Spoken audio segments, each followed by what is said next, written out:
when we found this place, it was just so unusual.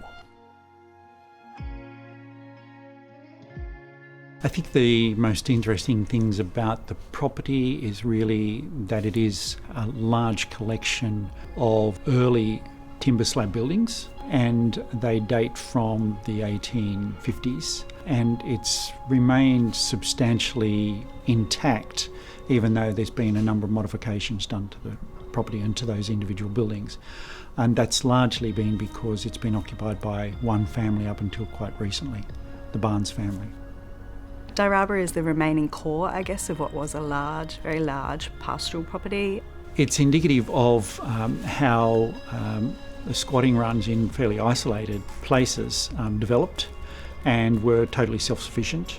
So you have a number of outbuildings here which reflect how they looked after themselves. And that sense of isolation in this remote landscape is still very, very evident with these buildings in this particular context and setting.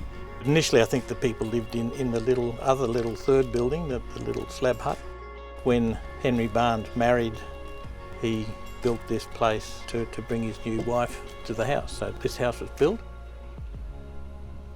I'm not surprised by the building techniques. They were common at the time. They were fairly sort of primitive in many ways, and they used all hand tools to cut up local hardwoods. So the local hardwoods were cut down and then sliced into slabs, and they put together these buildings with a top and bottom plate. It's a fairly standard form of construction, and we've seen it many times, but it has local variations.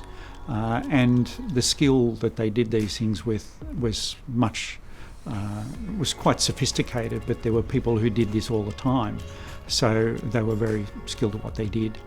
And the way they'd used these bush timbers to make these places, and very simple construction with a top plate, bottom plate, posts, and then infill with these hardwood slabs. And these things are very heavy, and the size of this one here, and the axemanship in cutting those down to fit onto the members and just held in place by a simple piece of timber like that. I just think those people, no wonder they were fit. And the way the timbers have been worn away by just numerous footprints going in and out of the room, which I think is quite amazing. The kitchen block is very interesting. It's supposed to have been built in the 1860s, and it has a very unusual system of ventilating the heat out of the kitchen by some ventilators in the lower part of the roof, which then escape under the veranda roof. They also added dormer ventilators, which were not dormer windows, they were ventilators like little dormer windows in the roof to also get rid of the heat. It's unusual, not unique. There is a collection of machinery on the property in a building which was reconstructed or moved. It's at the back of the entry. And that has, I think it's called a jigger, that carried the logs from out of the forest to a place where they would then cut it by hand. The logs would have been taken to a place and then sliced into large sections by hand using pit saws. That was very common practice, and they were cut by axes and adzes for the slabs which form the walls. And that can be seen in Dyraaba. You can still see the tool marks there.